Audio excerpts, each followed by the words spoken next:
ایک دن رسول پاک صلی اللہ علیہ وسلم نے اس محبت کا بھی اعلان فرمایا. فرمایا عائشہ ایک بات بتاؤں تم کو؟ کہ یا رسول اللہ بتائیے. فرمایا جب تم ناراض ہوتی ہو تب بھی مجھے پتا ہوتا ہے, اور جب راضی ہوتی ہو تب بھی مجھے پتا ہوتا ہے.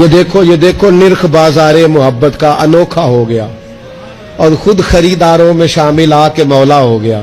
جب راضی ہوتی ہو تو تب بھی پتا ہوتا ہے, تو ناراض ہوتی ہو تو یا رسول اللہ کس طرح بھلا؟ حضور فرمانے لگے کبھی کبھی قسم اٹھاتی ہو اور کہتی ہو مجھے رب محمد کی قسم صلی اللہ ہو. اب حضرت عائشہ صدیقہ کا یہ انداز بھی انوکھا, ڈائریکٹ قسم نہیں, رب محمد کی قسم. فلا و ربی کا, اللہ بھی فرماتا ہے محبوب مجھے تیرے رب کی قسم. یہ اس انداز کی آیت یہ اکیلی ہے قرآن پاک میں. فلا و ربک, محبوب مجھے تیرے رب کی قسم.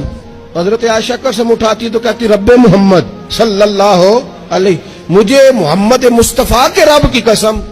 حضور فرمانے لگے کبھی کبھی قسم اٹھاتی ہو کہ مجھے رب محمد کی قسم, لیکن جب ہوتی ہو نا ناراض, کوئی بات تمہارے دل میں ہوتی ہے تو پھر تم کہتی ہو مجھے رب ابراہیم کی قسم. پھر تم میرا نام نہیں لیتی, مجھے پتا چل جاتا ہے کہ آج معاملہ کیا ہے. بدلے بدلے سے میری سرکار نظر آتے ہیں, اندازہ ہو جاتا ہے. جب راضی ہوتی ہو تو رب محمد کہتی ہو صلی اللہ علیہ وسلم, اور جب تمہارے دل میں کوئی بات ہو تو رب ابراہیم کہتی ہو. تو حضرت عائشہ بات سن کے بڑی راضی ہوئی کہ محبوب اتنا خیال رکھتے. یہاں تک حضور کو خیال ہوتا ہے, پتہ چل جاتا ہے کہ کہاں سے بول رہی ہے.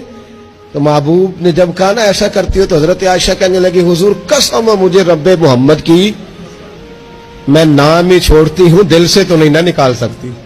حضور نام صرف چھوڑتی ہوں, صرف نام. وہ نام میں حضرت ابراہیم کا لے لیتی ہوں, وہ بھی تو آپ نے یاد کرایا ہے نا کہ وہ جد الانبیاء ہیں, آپ نے یاد کرایا, تو نام صرف چھوڑتی ہوں, باقی تو ہر چیز کا مقام اپنی جگہ پہ قائم.